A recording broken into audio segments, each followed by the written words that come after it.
agora nós vamos entrar na parte de operação.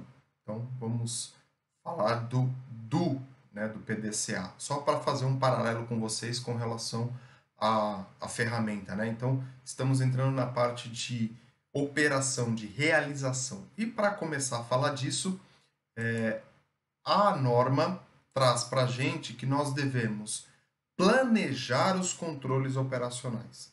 Então, ela deve estabelecer, implementar e controlar os processos necessários para atender os requisitos da provisão de produtos e serviços, né? E implementar as ações determinadas no item 6. Então, aquilo que nós planejamos no item 6, nós vamos operacionalizar agora. Determinando os requisitos de produtos e serviços, né? Quais são esses requisitos, quais são esses produtos e quais são esses serviços. E estabelecer critérios para os processos e para a aceitação de produtos e serviços. Determinar os recursos necessários para alcançar a conformidade com os requisitos de produtos e serviços. Então, nós estamos olhando para a nossa produção e entendendo como que ela vai, ou planejando como que ela vai ser executada. Eu vou determinar quais são os requisitos desse produto.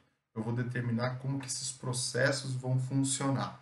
E aí, seguindo, ela fala, a organização deve também ter confiança que os processos foram conduzidos conforme planejados e demonstrar a confiabilidade dos produtos e serviços nos seus requisitos. Tudo isso tem a ver com um planejamento, entendendo como é que esse produto vai ser executado, como é que esse serviço vai ser prestado. As saídas de planejamento devem ser adequadas para as operações da organização. E a organização deve controlar mudanças planejadas e analisar criticamente as consequências das mudanças não intencionais, tomando ações para mitigar qualquer efeitos adversos como necessário. A organização deve assegurar que os processos terceirizados sejam controlados. Então, estou olhando para a empresa como um todo, estou entendendo quais são esses requisitos dos produtos, estou enxergando que a saída desses processos estão atendendo às operações da organização, ocorreram mudanças, eu tenho que olhar para essas mudanças e entender qual é o impacto delas dentro do processo, dentro da produção, dentro da operacionalização. Se for por conta de um efeito indesejado, eu devo entender como que isso foi afetado, como que isso afeta a produção e tomar as ações para que ela não se repita. E aqui um detalhe muito importante. Se você for terceirizar um processo dentro da sua operação, você deve controlar este processo terceirizado. Ele é diferente de aquisição de produtos. Você deve controlar também a aquisição de produtos, né, e aquisição de serviços, mas aqui a gente não está falando especificamente disso. Nós estamos falando de terceirização de processos. Exemplo, eu tenho dentro do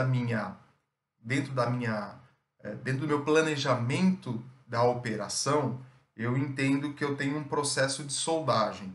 Então, eu venho com as peças, eu estampo, corto, serro, faço dobro, faço qualquer coisa anterior, e aí eu vou pegar essas peças, esses produtos, e vou fazer a união deles através de solda. Isso é um processo da organização, e eu vou terceirizar esse processo. Quando você terceiriza esse processo, você tem que ter uma atenção especial, você tem que controlar esse processo. Então é importante você observar. Por que eu faço referência a isso? Porque às vezes as pessoas e muitos sistemas de gestão acabam confundindo este processo terceirizado como produto. Eles têm visões diferentes e conceitos diferentes de controle. Se é um produto, você vai controlar como produto. Se isso é um processo, ou seja, uma responsabilidade sua dentro da cadeia produtiva, isso deve ser controlado de maneira diferente. Então, observem e analisem esse planejamento com relação aos processos terceirizados. Aqui nós vamos entrar com a parte de vendas. Então, comunicação com o cliente. Então, a organização deve incluir para a comunicação com o cliente informações relativas a produtos e serviços. Ou seja, o meu cliente deve saber o que ele vai comprar ou o que ele vai adquirir da sua empresa. Quais são estas informações? Onde que ela vai estar? No panfleto, no manual, no folder que você distribui. Este é um começo, um exemplo. Lidar com consultas, contratos ou pedidos, incluindo mudanças. Como é que eu faço essa comunicação com o meu cliente, né? E-mail, rede social, WhatsApp, enfim, ligação, telefone, né? Como é que eu vou tratar destas consultas? Como é que a minha empresa trata disso? Hoje em dia, devido ao advento das redes sociais e de toda essa comunicação digital, é muito comum você ter, por exemplo, disponibilizado lá um WhatsApp para consulta, né? Então o cliente ele entra lá no seu site, ele entra no WhatsApp e ele vai conversar com você. Então você tem que prever isso dentro dessa comunicação com o seu cliente. Como é que eu vou lidar com essas consultas? Eu só aceito consultas através de um formulário previamente preenchido? Como é que eu trato isso? Obter retroalimentação do cliente relativa a produtos e serviços, incluindo reclamações de clientes.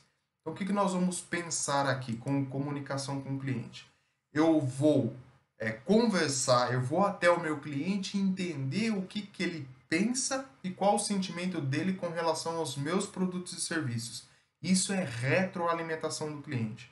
Eu vou até ele ou ele, de alguma forma, me comunica comigo, trazendo as informações, os sentimentos dele com relação aos produtos e aos serviços prestados, tanto na parte de retroalimentação positiva, né, um elogio ou algum comentário para você melhorar o seu produto, como também as reclamações que os clientes fazem. Tem um saque, não tem um saque, é só por e-mail, como é que funciona essa comunicação? Você tem que pensar com relação a isso. Lidar ou controlar propriedade do cliente. Isso é muito importante. O cliente, existe isso de uma maneira bem difundida hoje, né? O cliente fornece algum produto, alguma informação para que você agregue isso ao seu produto antes que o serviço ou o produto seja entregue ele de maneira definitiva. Como é que eu trato isso? Então, preciso saber como é que essa comunicação funciona. E estabelecer requisitos específicos para ações de contingência quando pertinente, né? Então, essa comunicação com o meu cliente, ela tem que estar clara. Como que eu vou fazer? Como que eu trato isso, né, junto com o meu cliente? Eu vou consultar, isso é muito automático, né? Ah, eu passo a mão no telefone, ligo para ele, tá bom, mas isso, como é que você trata isso? Como é que você vai lidar isso? Dependendo da situação, você vai ter que, a gente vai ver mais para frente, que a gente vai ter que reter informação documentada disso. E aí, como é que você vai estabelecer essa comunicação? Então, pense e planeje essa comunicação com o seu cliente nos detalhes. Depois ele vai falar, né, falamos da comunicação, e agora nós vamos falar da determinação dos requisitos relativos a esses produtos. Então, quando a empresa determinar os requisitos dos produtos e serviços a serem oferecidos para o cliente, ela deve assegurar que os requisitos para eles estejam definidos, incluindo qualquer requisitos estatutários e regulamentares aplicáveis e aqueles considerados necessários pela organização. E a organização possa atender os pleitos para os produtos e serviços que ela oferece. Então eu vou dizer para o meu cliente quais são os requisitos que eu tenho que atender, seja ele regulamentares ou estatutários. Preciso comunicar, preciso conversar, preciso determinar isso dentro dos meus produtos e serviços, e aqueles que são considerados necessários pela organização.